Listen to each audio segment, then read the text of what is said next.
Assalamualaikum warahmatullahi wabarakatuh.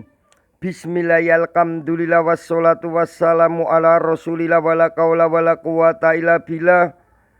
Allahumma sholli ala sayyidina Muhammadin wa ala alihi sayyidina Muhammad. Amma ba'du. Bismillahirrahmanirrahim. Qaulal mu'alifu rahimahullahu ta'ala wa nafa'na bihi wa bi ulumihi wa amadana fi asrarihi wa ada alaina bi barokatihi fid dharaini amin ya rabbal alamin. Bismillahirrahmanirrahim. Babut tamzizi utawi iki iku bab mertelaake tamziz. Huwa utawi tamziz iku al ismu aran kalimat isim. Al mangsubu kang diwaca nasab apa isim. Al mufassiru kang jelasake apa isim lima maring lafat.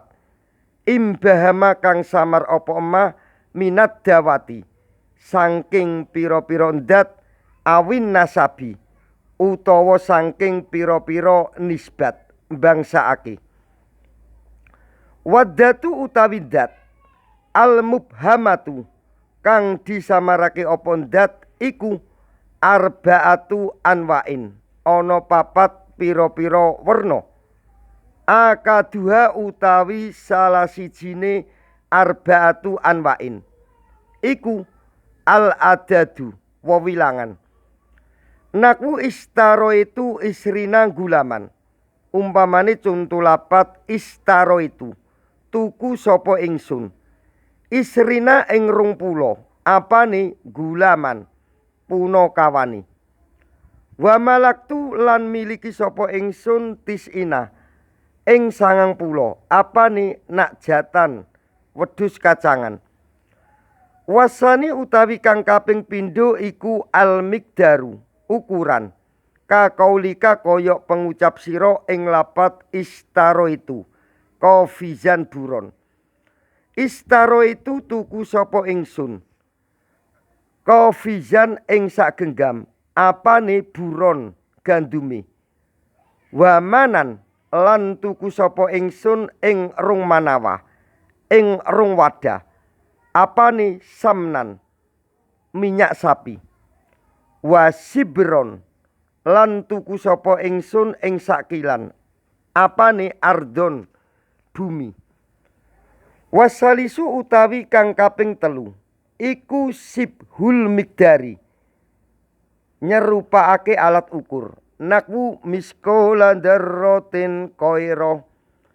Umpamane contoh surat Al-Zalzalah ayat 7. Miskola darrotin ing sak timbangane semut budak. Apane koiron rupa kebagusane. Fakoiron mongko utawi lapat koiron iku tamzizun. Dadi tamziz apa lapat koiron li miskolandarotin maring lapat miskolandarotin.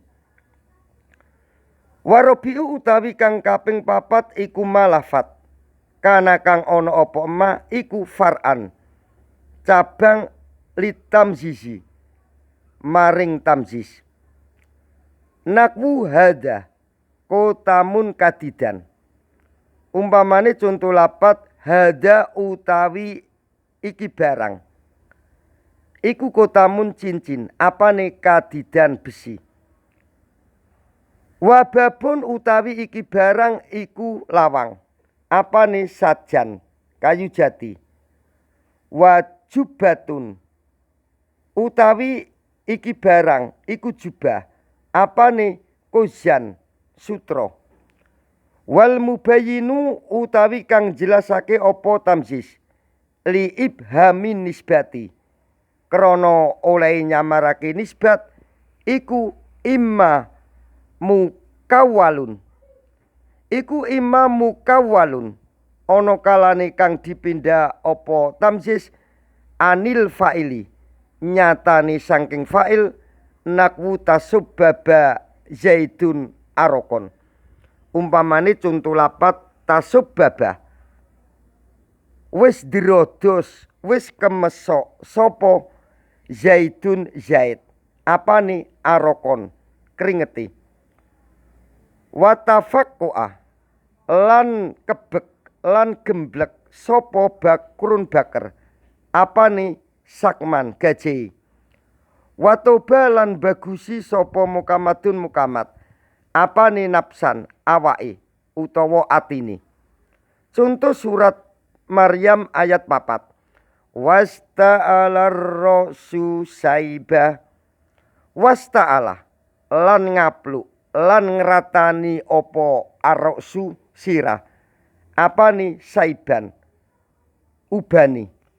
Wa imma mukawwalun lan ana kalane kang dipindah opo tamzis an maf'ulin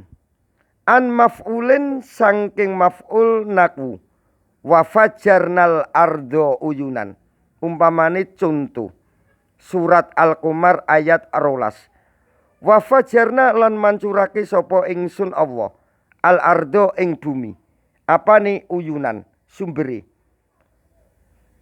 Au an ghairihima utawa kang dipindah apa tamzis saking sakliyane fa'il lan maf'ul.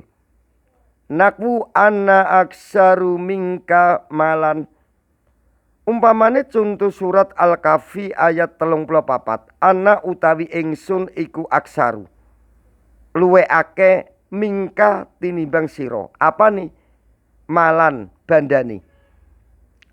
Wa zaitun utawi zaid iku akromu luwe mulya mingka tinimbang sira. Apane aban bapake. Wa ajmalu lan luwe bagus mingka tinimbang sira. Apane wajihan wajahi. Au gairu mukawalin utawa ora kang dipindah apa tamsis. Nakwu imtala al ina umaan. Umpamane contoh lapat imtalaa wis kebek wis penuh apa al ina wadah. Apane maan banyune. Walillahi daruhu farisan. Walillahi lan dogawa iku tetep keduwene Allah. Daruhu utawi puan asal kedadiane Zaid. Apane farisan nunggang jaran. Wala yakunu lan ora ana apa at-tamzizu apa tamziz. Illa nakirotan angin iku rupa isim nakira. Wala yakunu lan ora ana apa tamziz illa ba'da tamamil kalami angin iku ing dalem sakwise sempurnane kalam bil makna kelawan makna al mutaqaddimi kang dinginake fil kali ing dalem bab kal. Wa nasibu utawi lapat kang nasupake litamziziddati maring tamzizdat al mubhamati kang disamarake iku tilkadatu mengkono dat.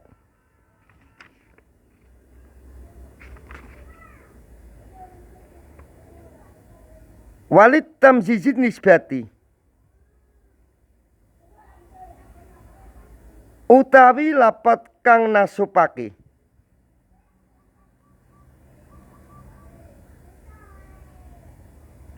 walid tamzizid nisbati utawi lapat kang nasupake maring tamziz nisbat iku al fi'lu fi'il al musnadu kang disendhikake apa fi'il walaya takut damu lan ora dinginake apa atamzizu tamziz ala amilihi ing atase amile tamziz mutlakon kelawan mutlak. Wallahu a'lamu. Wallahu utawi Allah iku a'lamu luwe firsa sapa Allah. Wabillahi taufik wal hidayah waridho wa inayah. Assalamualaikum warahmatullahi wabarakatuh.